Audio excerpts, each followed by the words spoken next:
बिस्मिल्लाहिर्रहमानिर्रहीम। अस्सलाम वालेकुम। Welcome back to my channel. आज हम बनाएंगे बहुत ही स्पेशल और बहुत ही डिलीशियस किस्म का मखंडी हलवा, जो कि बिलखसूस मियाँ वाली और चकवाल में ख़ास तौर पे तैयार किया जाता है। कोई भी शादी हो या खुशी का त्यौहार हो, वहाँ पे ये बनाया जाता है। वही जायका, वही टेस्ट और बहुत ही आसान तरीके से हम ये हलवा तैयार करेंगे, ताकि आप ये अपने घर में बआसानी बना सकें। ये हलवा नॉर्मल सूजी के हलवे से काफ़ी मुख्तलिफ होता है। इसको बनाने का प्रोसीजर भी बिल्कुल डिफरेंट होता है। बनता बहुत टेस्टी है और बहुत ही लाजवाब। चलिए आइए देखते हैं इसको किस तरह तैयार किया जाता है। इसके लिए सबसे पहले मैंने 1 कप सूजी लेकर उसको 2 कप दूध में भिगो दिया था। दूध हमारा बिल्कुल नॉर्मल टेम्परेचर पे होना चाहिए, बहुत ज़्यादा गर्म नहीं होना चाहिए। इसको कम से कम आधे घंटे के लिए और ज़्यादा से ज़्यादा 2 घंटे के लिए भिगोकर हमने छोड़ देना है। अब मैंने एक पैन लेकर उसको चूल्हे पे रख दिया है। हीट हमने बिल्कुल स्लो रखनी है और साथ ही मैंने उसमें 1 कप मेल्ट किया हुआ देसी घी शामिल किया है।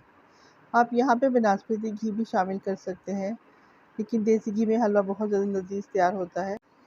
आप ये याद रखिएगा कि हमेशा घी जो है वो आपने मेल्ट हुआ हुआ लेना है, जमा हुआ मत लीजिएगा, वरना उसकी क्वांटिटी भी आप कम कर दीजिएगा। घी जब गर्म हो जाए तो उसमें मैंने 1 कप चीनी शामिल की है और हीट हमने बिल्कुल स्लो टू मीडियम रखनी है। चीनी शामिल करने के बाद इसको आप अच्छे से मिक्स करें। यहाँ पे हमने लो हीट पर चीनी को कैरमलाइज करना है और मुसलसल चम्मच चलाते रहना है, ताकि इसका कलर इवन आए। धीरे धीरे चीनी मेल्ट होना शुरू हो जाएगी। अब साथ ही मैंने इसमें 3 से 4 अदद इलायचियाँ खोल के शामिल कर दी है। अब ये देखिए चीनी हमारी मेल्ट हो रही है और तेज़ी से इसका कलर जो है वो चेंज होना शुरू हो रहा है।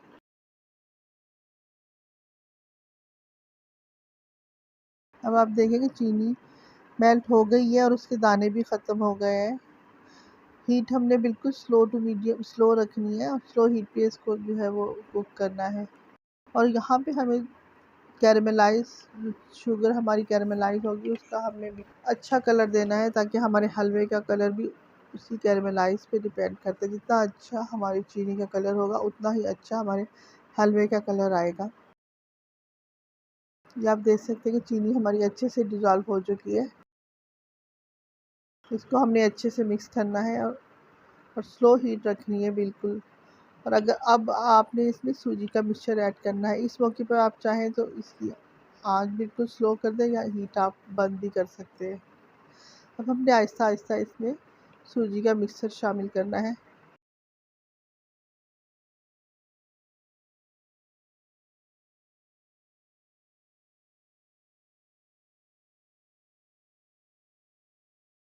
आंच बिल्कुल मैंने लो कर दी है और इसको मिक्स करेंगे।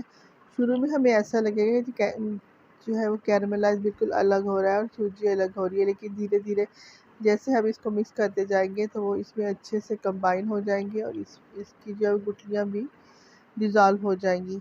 इसको हमने 10 से 15 मिनट अच्छे से भूनना है। इस हलवे की ख़ासियत ये है कि जब हम उसे 10 से 15 मिनट तक भूनेंगे तो उतना ही अच्छा इसका टेस्ट आता है। जितनी ज़्यादा हम इस हलवे की भुनाई करेंगे, उतना ही इसमें ज़्यादा क्रंचीपन और चीड़पन आएगा और उससे हमारा हलवा ज़्यादा टेस्टी तैयार होगा। ये देखिए इसको हमने मुसलसल हिलाते रहना है 10 से 15 मिनट तक। इसको हिलाना बंद नहीं करना, मुसलसल इसको भूनना है।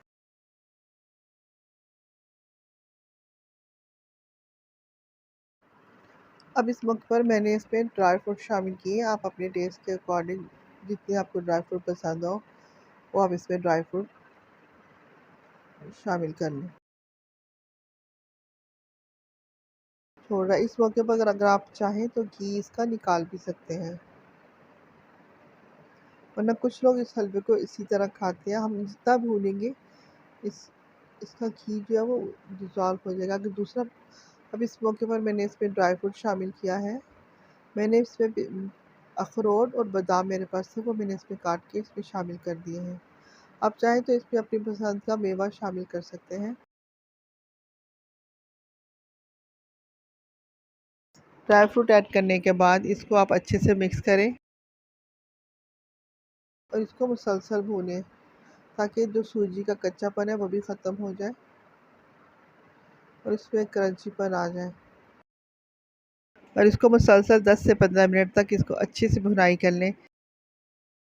अगर मेरी रेसिपी आपको अच्छी लगे तो प्लीज़ इसको ज़्यादा से ज़्यादा लाइक एंड शेयर कीजिएगा अपने फ्रेंड्स एंड फैमिली के साथ, और मुझे अपने फीडबैक से ज़रूर आगाह कीजिएगा कि आपका हलवा कैसा तैयार हुआ। ये देखिए माशाल्लाह से हमारा हलवा बिल्कुल तैयारी के मराहिल में है। अब हमने इसको अच्छे से भूनने के बाद इसको मैंने, ये देखिए माशाल्लाह से हमारा हलवा बिल्कुल तैयार हो चुका है। अब मैंने इसकी हीट बंद कर दी और इसको मुसलसल चला रही हूँ ताकि हमारा हलवा जो है नीचे ना लगे। और ये देखिए ये इसका जितना भी घी है वो सारा ख़त्म हो चुका है। अगर आपको यहाँ पे घी ज़्यादा लगे तो आप इसको घी इसका निकाल भी सकते हैं।